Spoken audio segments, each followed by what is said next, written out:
bom com vocês?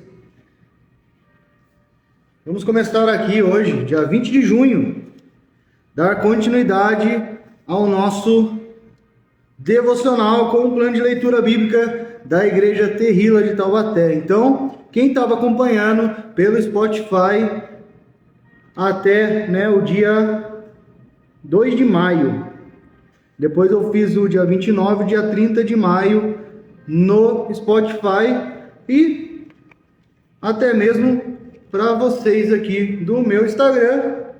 A partir de hoje, os devocionais com o plano de leitura bíblica da Igreja Terrila vai estar ao vivo em algum momento aqui do meu Instagram. Então vocês vão fazer parte aqui comigo do meu plano de leitura bíblica diário da Igreja Terrila. Se você não tem acesso ainda ao plano de leitura bíblica da Igreja Terrila e já quer adquirir também, aí você me manda aqui um direct aqui após o plano de leitura para que a gente possa estar te enviando o link para você ter o acesso e poder também estar fazendo o seu plano de leitura aí. Hoje a gente, aqui no nosso plano de leitura da Igreja Terrila, não sei se vai dar para ver, não vai dar para ver, aí, foi. Temos aqui os dias, já com os livros e os versículos que é para a gente estar lendo. Então hoje a gente vai estar lendo aqui no dia 20 de junho, o plano de leitura bíblica, 2 Samuel 13, Daniel 7 e Marcos capítulo 5, do versículo 1 ao 20. A gente vai dar início aqui a esse plano de leitura bíblica do dia 20 de junho, tá? 2 Samuel 13. O título desse capítulo começa com Amnon e Tamar. Capítulo 13, Absalão, filho de Davi, tinha uma irmã muito bonita, que se chamava Tamar. Outro filho de Davi, chamado Amnon, apaixonou-se por ela.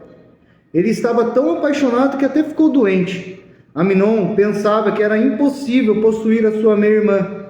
Ela era virgem e por isso não tinha o direito de se encontrar com nenhum homem. Mas Amnon tinha um amigo muito esperto chamado Jonadab, filho de Simeia, irmão de Davi. Jonadab disse a Amnon: "Você é filho do rei, e no entanto cada dia está mais triste. Diga-me por quê." "É que estou apaixonado por Tamar, a irmã de Absalão, o meu irmão por parte de pai," respondeu Amnon.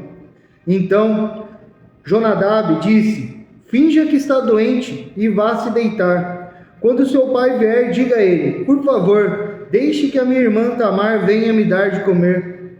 Que ela prepare a comida aqui onde eu possa vê-la, e que ela mesma que sirva a comida."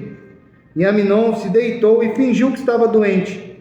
O rei Davi foi visitá-lo, e Amnon disse: "Por favor, deixe que Tamar venha e prepare alguns bolos aqui onde eu possa vê-la, e que ela mesma sirva para mim." Então Davi mandou dizer a Tamar no palácio: "Vá à casa de Amnon e prepare alguma comida para ele." Ela foi e o encontrou de cama. Aí pegou um pouco de massa, preparou-a e fez alguns bolos ali onde ele podia vê-la. Então assou os bolos e os tirou da forma para Amnon comer. Mas ele não quis e disse: "Mande todo mundo sair." Todos saíram. E Amnon disse a Tamar: "Traga os bolos aqui para a minha cama e sirva-os para mim." Então ela levou os bolos para ele. Quando os ofereceu a Amnon, ele a agarrou e disse: "Deite-se comigo, minha irmã." Porém ela respondeu: "Não, meu irmão, não me obrigue a fazer isso. Não se faz uma coisa dessa em Israel. Não faça essa loucura. Como eu poderia aparecer depois disso diante dos outros? E você ficaria completamente desmoralizado em Israel. Por favor, fale com o rei, e eu estou certo de que ele me dará a você." Mas Amnon não quis ouvir o que Tamar dizia, e como era mais forte, ele a forçou e teve relações com ela. Depois teve nojo dela, e a odiou, ainda mais do que tinha amado antes. Então disse: "Saia daqui." Tamar respondeu: "Não, meu irmão, você me mandar embora assim é um crime, ainda maior do que o que você acaba de cometer." Mas Amnon não quis escutar o que ela dizia. Chamou seu empregado particular e disse: "Tire essa mulher da minha frente, ponha para fora e feche a porta. Então o empregado pôs Tamar para fora e fechou a porta. Ela estava usando um vestido longo de mangas compridas, a roupa que as princesas solteiras usavam naquele tempo. Aí ela pôs cinza na cabeça, rasgou o vestido e saiu gritando, cobrindo o rosto com as mãos. O seu irmão Absalão perguntou: Aminon, fez mal a você? Não conte isso a ninguém, minha irmã. Afinal de contas, ele é seu meio-irmão. Não leve isso muito a sério. Assim Tamar ficou vivendo triste e sozinha na casa de Absalão. Quando o rei Davi soube do que tinha acontecido, ficou furioso. Absalão não disse nenhuma palavra a Aminon, mas ficou com ódio dele porque havia forçado a sua irmã Tamar. 2 anos depois, Absalão estava cortando a lã das suas ovelhas em Baal-Azor, perto da cidade de Efraim, e convidou todos os filhos do rei para irem até lá. Ele foi falar com o rei Davi e disse: Meu rei, eu estou cortando a lã das minhas ovelhas. Gostaria que o senhor e os seus funcionários também fossem até lá. Davi respondeu: Não, meu filho, se todos nós fôssemos, daríamos muito trabalho a você. Absalão insistiu, mas o rei não quis ir e lhe disse que podia ir embora. Mas Absalão disse: Está bem, então deixe que pelo menos o meu irmão Aminon vá. Por que motivo ele iria com você? Perguntou o rei. Mas Absalão continuou a insistir até que por fim Davi deixou que Aminon e todos os seus outros filhos fossem. Absalão preparou um banquete de rei e deu as seguintes instruções aos seus empregados: Prestem atenção em Aminon. Quando ele estiver bêbado, eu darei uma ordem a vocês e vocês o matarão. Não tenham medo, pois a responsabilidade será minha. Sejam corajosos e decididos. Os empregados mataram Aminon, como Absalão havia mandado. Então todos os outros filhos de Davi montaram suas mulas e fugiram. Enquanto eles estavam voltando para casa, Davi recebeu essa notícia: Absalão matou todos os seus filhos, não escapou nenhum. Então o rei se levantou, rasgou suas roupas em sinal de tristeza e se jogou no chão. E todos os servidores dele que estavam ali também rasgaram as suas roupas. Mas Jonadab, filho de Simeia, irmão de Davi, disse: Senhor, eles não mataram todos os seus filhos, somente Aminon morreu. Pelo jeito de Absalão, a gente podia ver que ele havia resolvido fazer isso desde o dia em que Aminon forçou a sua irmã Tamar. Por isso, eu não acredito na notícia que todos os seus filhos morreram, somente Aminon foi morto. Enquanto isso, Absalão fugiu. Naquele momento, o soldado que estava de guarda viu muita gente descendo o monte na estrada de Oranaim. Ele foi até o lugar onde o rei estava e disse: Alguns homens estão descendo o monte na estrada de Oranaim. Então Jonadab disse a Davi: São os seus filhos que estão voltando, justamente como eu disse. Logo que ele acabou de dizer isso, os filhos de Davi entraram. Eles começaram a chorar alto, e Davi e os seus oficiais também choraram muito. Absalão fugiu e foi ficar com o rei da cidade de Gesur, chamado Talmai, filho de Amiúde. E por muito tempo Davi chorou a morte do seu filho Aminon. Absalão ficou 3 anos em Gesur. Então o rei Davi começou a sentir muita saudade dele, pois agora já estava conformado com a morte de Aminon. Agora a gente vai para Daniel capítulo 7, seguindo aqui o cronograma do plano de leitura bíblica da igreja Terrila de Taubaté.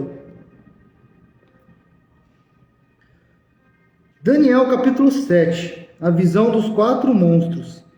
Certa noite, durante o primeiro ano de Beltesazar, como rei da Babilônia, Daniel se deitou na sua cama e sonhou, e no sonho teve visões. Quando acordou, ele escreveu aquilo que tinha sonhado. Aqui está o que ele escreveu. No sonho que tive aquela noite, eu vi os ventos soprando de todas as direções e agitando as águas do mar imenso. De repente saíram do mar 4 monstros enormes, diferentes uns dos outros. O primeiro parecia um leão, mas tinha as asas de águia. Enquanto eu olhava, suas asas foram arrancadas, e ele foi posto de pé para que andasse como um homem, e foi dada a ele uma mente humana. O segundo monstro era parecido com um urso. Ele se levantou nas patas de trás e segurava 3 costelas na boca. E uma voz lhe dizia: vai e coma muita carne.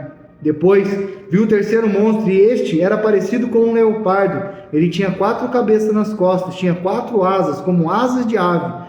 E a este animal foi dada a autoridade para reinar. O quarto monstro que vi naquela visão era terrível, espantoso e muito forte. Tinha enormes dentes de ferro. e com ele despedaçava e devorava as suas vítimas. O que soprava, ele esmagava com as patas. Este monstro era diferente dos outros 3 e tinha 10 chifres. Eu estava olhando os chifres com atenção e notei outro chifre menor, que nasceu entre os outros. 3 chifres foram arrancados para dar lugar a esse chifre menor, que tinha olhos como os de gente e uma boca que falava com muito orgulho. Versículo 9, a visão de Deus. Continuei olhando e via que foram postos alguns tronos. Num deles assentou-se aquele que sempre existia. A sua roupa era branca como a neve, e os seus cabelos eram brancos como a lã. O trono e as suas rodas pareciam labaredas de fogo, e de um lugar em frente do trono saía um rio de fogo. Havia ali milhares de pessoas que adoravam aquele que estava sentado no trono, e muitos milhões estavam de pé na presença dele. Começou o julgamento e foram abertos os livros. Continuei olhando, pois o chifre pequeno ainda estava dizendo palavras orgulhosas. E vi quando o quarto monstro foi morto, e o seu corpo foi despedaçado e jogado no fogo. Quanto os outros monstros, o poder que tinham foi tirado deles, mas não foram mortos. Foi dado a eles mais um pouco de tempo para viverem. Na mesma visão que tive naquela noite, vi um ser parecido com um homem, que vinha entre as nuvens do céu. Ele foi até o lugar onde estava aquele que sempre existiu e foi apresentado a ele. Deram-lhe poder, a honra, a autoridade de rei, a fim de que os povos de todas as nações, línguas e raças o servissem. O seu poder é eterno, e o seu reino não terá fim. Versículo 15. As explicações das visões. As visões me espantaram, e eu fiquei preocupado com o que tinha visto. Cheguei perto de um dos que estavam ali e pedi que explicasse o que eu tinha visto. Então, ele explicou assim: os 4 monstros enormes são 4 reis que vão dominar o mundo, mas o rei será dado ao povo de Deus, o Altíssimo, e esse povo reinará para sempre. Eu quis saber também a explicação a respeito do 4º monstro, que era diferente dos outros 3, que era terrível e tinha dentes de ferro e unhas de bronze, que despedaçava e devorava as suas vítimas, e que esmagava com as patas aquilo que soprava. Pedi também que me explicasse os outros 10 chifres que esse monstro tinha na cabeça, e o outro chifre que havia crescido, derrubando 3 chifres. Esse chifre, que parecia mais forte do que os outros, tinha olhos e uma boca que falava com muito orgulho. Enquanto eu olhava esse chifre, começou a lutar contra o povo de Deus e estava vencendo, até que chegou aquele que sempre existiu. Ele julgou a favor do povo do Deus Altíssimo, pois havia chegado o tempo de esse povo começar a reinar. A explicação que recebi foi esta: o 4º monstro é um rei, e o reino dele será bem diferente dos outros. Ele conquistará o mundo inteiro, destruirá todas as nações e as deixará arrasadas. Os 10 chifres representam 10 reis que governarão este reino. Depois deles aparecerá outro rei que será diferente dos primeiros. Ele derrotará 3 reis. Ele falará contra Deus e perseguirá o povo de Deus Altíssimo. Procurará mudar a lei de Deus e os tempos das festas religiosas. O povo de Deus será dominado por ele durante 3 anos e meio, mas depois disso o tribunal o condenará, e assim ele perderá o seu reino, e o seu poder acabará para sempre. Mas o reino, o poder e a glória serão dados aos povos de Deus Altíssimo, e eles governarão o mundo inteiro para sempre. Todos os outros povos os servirão, todos lhes obedecerão. Aqui termina a explicação. Eu continuei muito preocupado com os meus pensamentos, e o meu rosto ficou pálido, mas eu não disse nada a ninguém. Marcos capítulo 5, dos versículos 1 ao 20. Jesus cura um homem dominado por espíritos maus. Jesus e seus discípulos chegaram à região de Gerasa, no lado leste do lago da Galileia. Assim que Jesus saiu do barco, foi encontrar-se com ele um homem que estava dominado por um espírito mau. O homem vinha do cemitério onde estava morando. Ninguém conseguia prendê-lo, nem mesmo usando correntes. Muitas vezes já tinham amarrado as suas mãos e os seus pés com correntes de ferro, mas ele quebrava tudo e ninguém conseguia dominá-lo. Passava os dias e as noites nos montes e entre os túmulos, gritando e se ferindo de propósito com pedras. Ele viu Jesus de longe, correu, caiu de joelhos diante dele e gritou: Jesus, Filho do Deus Altíssimo, o que o Senhor quer de mim? Em nome de Deus eu peço, não me castigue. Ele disse isso porque Jesus havia mandado: espírito mau, saia deste homem. Jesus perguntou: como é que você se chama? Ele respondeu: o meu nome é Multidão, porque somos muitos. E pedia com muita insistência a Jesus que não expulsasse os espíritos maus para fora daquela região. Acontece que num morro perto dali havia muitos porcos comendo. Os espíritos pediram a Jesus com insistência: nos mande ficar naqueles porcos, não deixe entrar neles. Ele deixou, e os espíritos saíram do homem e entraram nos porcos. E estes, que eram quase 2.000, se atiraram morro abaixo para dentro do lago e se afogaram. Os homens que estavam tomando conta dos porcos fugiram e espalharam a notícia na cidade e nos campos. Muita gente foi ver o que havia acontecido. Quando chegaram perto de Jesus, viram um homem que antes estava dominado por demônios e ficaram espantados porque ele estava sentado, vestido e no seu perfeito juízo. Os que tinham visto tudo aquilo lhes contaram o que havia acontecido com o homem e com os porcos. Então começaram a pedir com insistência a Jesus que saísse da terra deles. Quando eles estavam entrando no barco, o homem curado pediu com insistência: me deixe ir com o Senhor. Mas Jesus não deixou e disse: volte para casa e conte aos seus parentes o que o Senhor lhes fez, como ele foi bom para você. Então ele foi embora e contava na região das 10 cidades o que Jesus tinha feito por ele, e todos ficaram admirados.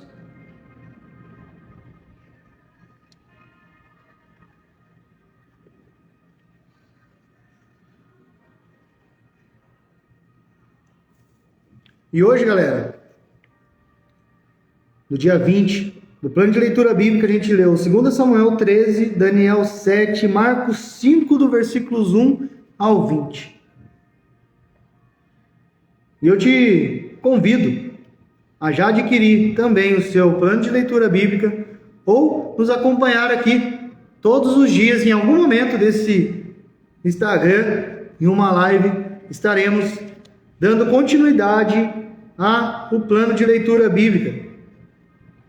Começamos pelo Spotify e agora vamos dar continuidade aqui ao vivo no Instagram, e depois a gente já sobe diretamente no nosso canal do YouTube. Então, se você não conseguiu acompanhar ao vivo, todos os dias estaremos aqui ao vivo fazendo o plano de leitura, e logo mais estaremos subindo para o canal do YouTube.